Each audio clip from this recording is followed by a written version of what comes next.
Hello everyone, my name is Athena Xipolias, and today I present to you The 7 Habits of Highly Effective People by Stephen R. Covey.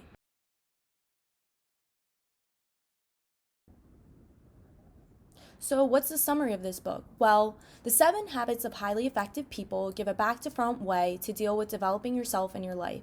This technique involves with inspecting and changing your character, your intentions, and how you see the world to change how you act and how you collaborate with others. To also figure out how to best center your time, characterize your own central goals, and assemble gainful associations with others. At the base of your convictions and activities are an assortment of ideal models, which are the focal points through which you see the world. Your standards shape how you decipher the world, and your translation administers how you carry on. And along these lines, changing the focal point we use changes our conduct. You should begin with your ideal models to genuinely actualize the 7 habits and make enduring enhancements to your life. In addition, the 7 habits are intended to work from the establishment up or the back to the front. This is to set up a mentality, habits, and abilities that assist you with distinguishing and accomplishing the things that are generally imperative to you. You don't have to consummate each habit prior to moving on to the following, because as you advance and develop, you will normally keep on improving and taking all things together from past habits. This is certainly not a handy solution or program that you work through once and proceed onward with. Rather, it's a progressing interaction of self-awareness and change. I'll explain each and every 7 habits later in greater detail. However, I narrowed in on explaining habits 1 through 3 together, habits 4 through 6 together, and habit 7 alone. So habits 1 through 3 mean to create autonomy through private triumphs, and this stage centers around interior development and individual character. Habits 4 through 6 expand on your freedom to create association through coordinated efforts, collaborations, and correspondence. This is known as public triumphs that improve your connections with others. And habit 7 instructs you to reestablish and extend your habits to consistently improve. So, what are the learning goals of the book? Well, I'll explain more later in greater detail. However, the key learning goals are to assist people with accomplishing more prominent profitability, improved correspondence, fortified connections, expanded impacts, and laser-like spotlights on basic needs.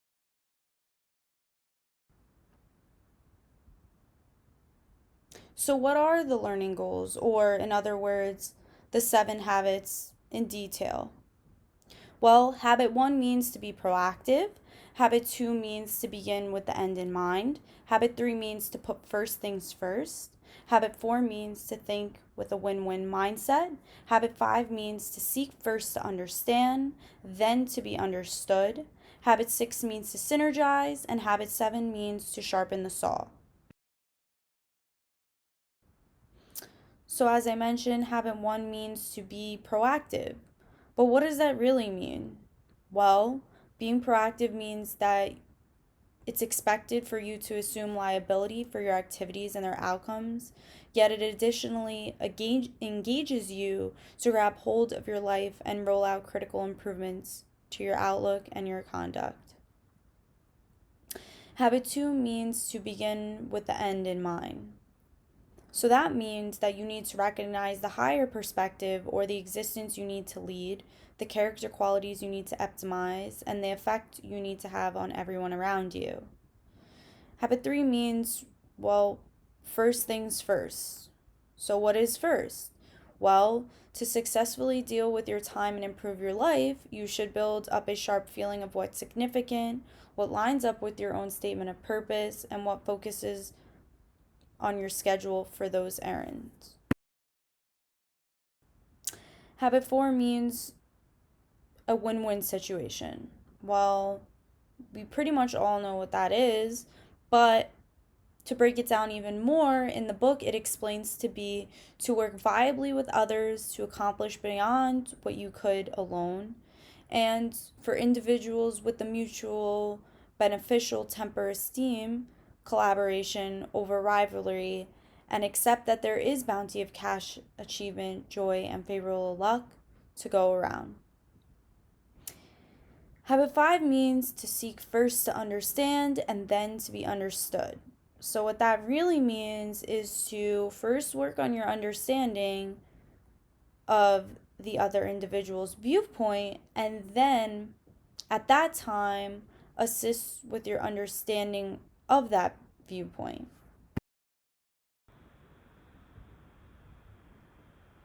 Habit 6 means to synergize, or in other words, this means that two individuals cooperating can make more prominent outcomes rather than an individual can independently. Habit 7 means to sharpen the saw, or in other words, to look for persistent improvement and reestablish expertly through and through.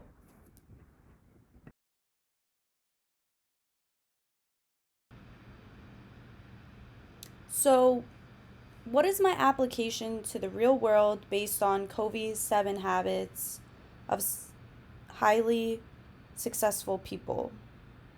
Well, this was a little bit of a complex issue to determine, narrow in on, and decipher from because there really wasn't just one right answer. When I started thinking outside the box, I realized that there's multiple answers to this question, or there's multiple answers to determine each and every habit. And for me, this involved things such as my day-to-day life activities, my academics, my internship, and my job, and how I can incorporate each and every one of those into these habits. So, first, I would like to start off with habit 1, which to me is habit 1 meaning to be proactive, which to me means to figure out my purpose. And this all started with my internship procurement, and which is geared toward my future and the footprint that I want to leave on this earth. My current job as a radiology technical assistant, I have the opportunity working with radiologists who read diagnostic imaging scans, which are often for patients undergoing cancer treatment. Radiology is a tool used to check for prognosis of a disease, and in turn, this helps me for my future and other jobs. This job has definitely allowed me to get my foot in the door and start mapping out my destination as my dream job of an oncology registered nurse. However, at first, I would like to mention that this didn't just come up out of the blue. This wasn't something easy for me to do. This is something that took a great amount of work. And what I first like to start by explaining is that grade school was never easy for me. I had a rough time. Quite honestly, I didn't even know what my purpose was. And as we mentioned, this book talks a lot about the bottom up approach and from where you started and where you are now, and that it's okay to not know where you want to go or where you want to be, but as long as you apply these 7 habits of success, you will get to where you want to be. So, with that being said, as I mentioned, the bottom from where I started at was working at a fast food restaurant. And at that point in time, I quite honestly didn't even know what I was going to do with myself, if I was even going to college, because as I mentioned, I had a rough time in grade school. I didn't do well. I didn't perform well on my SATs. So that created, or that had to have me go to another college, transfer, and adapt to Rutgers' new environment. And that was an issue within itself. And on top of that all, I was building my professional self because at the time when I transferred, I was a sophomore and the clock was ticking. I was almost a junior. I had to think about my future and internships. And at that time, I didn't have a LinkedIn. My professional self, such as my resume, wasn't developed well. My emails, I really wasn't sufficient with. I didn't even have a signature. So I had to really be on top of that.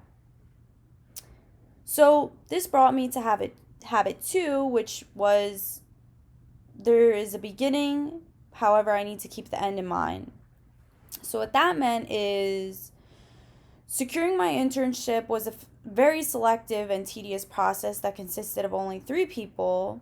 However, this opened my eyes on to how I'm going to start making a difference in the field and in the real world.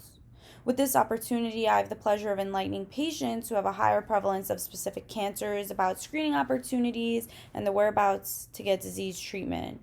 Community outreach and engagement allow for me to help others in the very early stages of disease to get the treatment of cancer before the cancer begins to metastasize and spread throughout the body.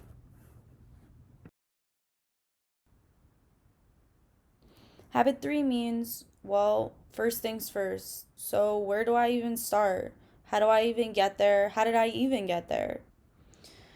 Well, it was a hard process because not only during this process of securing the internship, that was my only thing on my to-do list. I had, things to do such as my day-to-day activities, my academics, my job, and applying for this internship.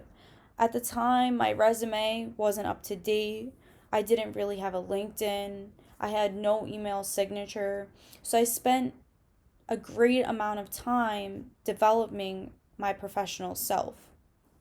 This wasn't easy because I had the pressure on my shoulders of other things that, happen in the daily life, and like I said, school and work. So it was hard, but I got through it and I'm glad that I did. So, that being said, I mentioned that I transferred colleges. So at the time, it was still hard for me because I was getting adjusted to this new school at Rutgers, and I still had to quickly find my purpose because when I transferred, I was almost a junior, and at that point, I was like, the clock is ticking, I gotta get to it. So, um, that being said, I realized that with having all this on my chest, I really found what I was capable of doing, and I found out that I was capable of doing things that I didn't even know I could do. And what I mean by that is that it helped me to find balance and be organized. Because without those 2 key tools, I would not be where I am today. And it has made me realize what a great impact they both had on me. Because I feel like if I didn't have those 2 tools, I really wouldn't have been able to secure these internships and be doing well academically.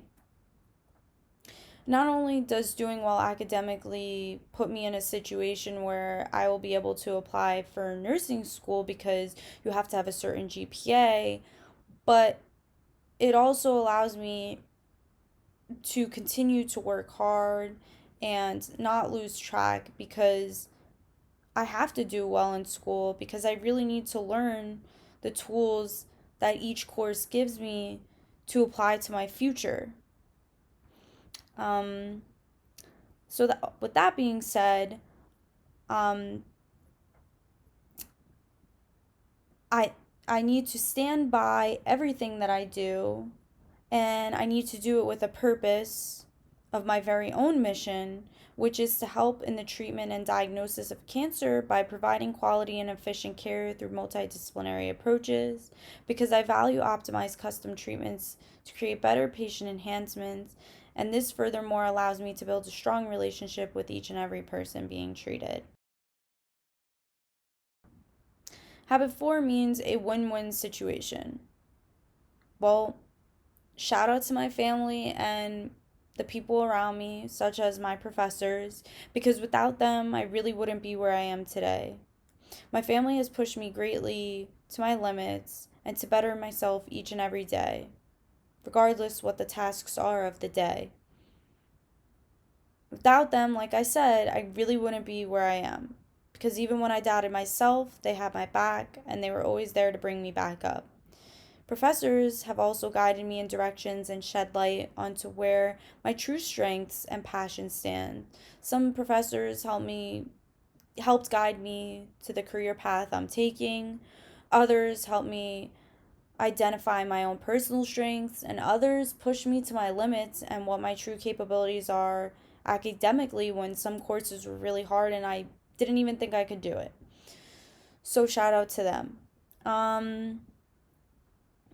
Of course, there's other, past and personal experiences that help to guide you and put you in situations that you are in, because if you don't have a passion for something, well, how are you going to spend the rest of your life doing it?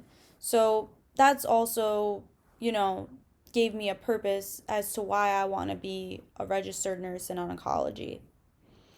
Um, Coworkers are very helpful too, because they gave me their own personal growth experiences. Because as somebody who has been there, done that, worked in the field, they have helped me investigate other additional opportunities and how to go about what I want to do and gain a little bit more direction in that manner. Not only that, but I have the pleasure of working with medical doctors such as radiologic physicians who are at the top of the ladder, and they're physicians who work within the hospital sector, which also allows me to have an even greater opportunity with securing a job in the hospital setting and gain even greater guidance to where I want to be within the next 5 years. Habit 5 means to seek first to understand and then to be understood. Well, no matter what disagreements I encountered along my entire life, in the workplace, in school, and just every day in life, um, I always try to look at everybody's perspectives and be understanding, because it's important to understand their point of view and work on finding a solution that meets both of our needs and solves the problem in one shot. Habit 6 means to synergize. So, in that case, um, well, I've had the great pleasure of gaining an opportunity within that internship to have to collaborate with others, such as aligning my internship with my job at a diagnostic imaging facility to bridge the gap between both organizations while providing benefits not only to my internship, myself, but the patients, which is my utmost importance, and further guide them on their disease about cancer. Obviously, this is something that can't be done alone. I need the help of colleagues such as my program director, other people involved in the internship, my organization, leaders at my job. So, this isn't something I obviously can be done alone. And in addition to that, you need to hear other people's approaches, their point of views, and you need to really hear them out, because you need to understand other perspectives on doing things and what is the most feasible way to implement in doing so. And lastly, habit 7. How am I going to sharpen the saw? So, the way I'll sharpen the saw is I'm going to open new options to what's next. I'm always open to new things, and I never stop looking at my options, quite honestly. I'm always looking to see what I could do to better myself, and not only that, the organization and the patients around me. By keeping my options open, I allow for new challenges that can open my mind and alter the way in which I go about things to further challenge my inner abilities to perform in different operations in which I can find with who and what I work best. Habit 1 explains to be proactive and what you need to do for yourself to be proactive. Habit 2 explains when we begin tasks, we must have an endpoint in mind and what are we going to do to get there. Habit 3 explains that one thing needs to be done at a time and what's first versus what's last. Habit 4 explains a situation that is going to benefit you and others in all aspects, hence win-win. Habit 5 explains that you must understand a concept or view before you can be understood. Habit 6 explains how to work in collaborations rather than independently, because this is often more feasible when presented with a large task. And Habit 7 explains what you will do to seek improvement in each and everything you do from here on out. So, my activity for you is Now that you have learned the infamous Covey's 7 habits, I want you to develop or build a 7-step career plan based on the 7 habits you have learned in this lesson. I want you to think creative and intuitively and explain how you will implement each habit and why you're going to do so. Don't forget to use this for your future jobs, internships, and academics because it is truly very helpful for your future and everything you do from here on out.